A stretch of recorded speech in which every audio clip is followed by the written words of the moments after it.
Do you want to watch a mostly relaxing melodrama starring one of the great himbos of the 60s? Last night I watched Susan Slade, a 1 hour 56-minute movie from 1961 directed by Delmer Daves, starring this tall drink of water, Troy Donahue, and doll-looking starlet Connie Stevens. And yeah, 3.5 stars. I'm not going to say it's great enough that you should consider rushing out and watching it, but here's 3 reasons you might want to add it to your list. For one, Troy Donahue and Connie Stevens in this movie, for most of it, seemingly have an IQ of 80. Combined. And I kind of love it. And this is probably a weird complaint, and I'll caveat this by saying I'm very dumb myself, and I'm just kind of shooting from the hip here, but everyone's too damn smart nowadays in movies. Like, media conscious, self-aware, postmodernist. Like, we're all too literate in our understanding of media, and no one wants to be a meme. And so the general modern acting and modern writing style is kind of a well, it's not winking at the audience, but it's aware of the audience, almost always. It's that tendency to punctuate jokes with a, well, that just happened. And I think that kind of leads to an insincerity that removes a lot of the potential for generating big emotions in the audience, and for me that's what I'm chasing. I want to feel big emotions from a movie. Even when I'm supposed to feel kind of ambiently wistful or something, I want to feel that in a concentrated big way, which is why I love the format of movies. They're an emotional roller coaster for a couple hours. I think that's why I'm watching more and more melodramas from the 40s, 50s, and 60s. There's a sincerity in these performances that paradoxically allows for both more seriousness and more humor. Like, this movie is largely about a girl having a baby out of wedlock and her parents trying to cover that up and the girl rebelling against it, and a lot of the movie is very saturated. And Troy Donahue and Connie Stevens are pretty over the top, but they sell it, and by sheer force of charisma and effort, there's a few scenes in here where Connie Stevens gives a genuinely great performance. I don't know if she was dumb in real life, but her character comes across as a kind of naive, lonely, dumb girl. But speaking as a naive, lonely, dumb guy, we have feelings too, you know? And the other thing the sincerity does is give the movie value when it fails. I can't remember who first said this, but I was listening to someone talk about good bad movies versus bad movies, and someone said, what makes a good bad movie is, it's about the gap between what the filmmakers and actors tried to do versus what they were capable of pulling off. And since a lot of modern movies don't even attempt to make something great, then they don't even become really bad in a lovable way. We just kind of get mildly pleased with them, or mildly disappointed with them. Contrast that with this type of movie where Troy Donahue, in all his beautifully moronic fashion, plays a horse trainer that is secretly a best-selling writer, but you only need to hear Troy Donahue say like one line to realize that it's the most absurd scenario of all time. What way is it? Do you think I'm blind?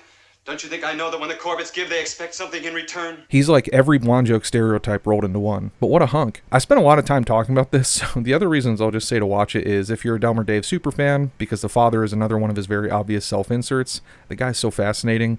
And also, there's a genuinely shocking scene with a baby that inspired John Waters, apparently. This is one of his favorite melodramas because of it. So yeah, 3.5 stars. Worth it if you like melodramas and Delmer Daves and himbos and sincerity, which I do. So, as always, thanks for watching. Please like and subscribe, and have a nice day.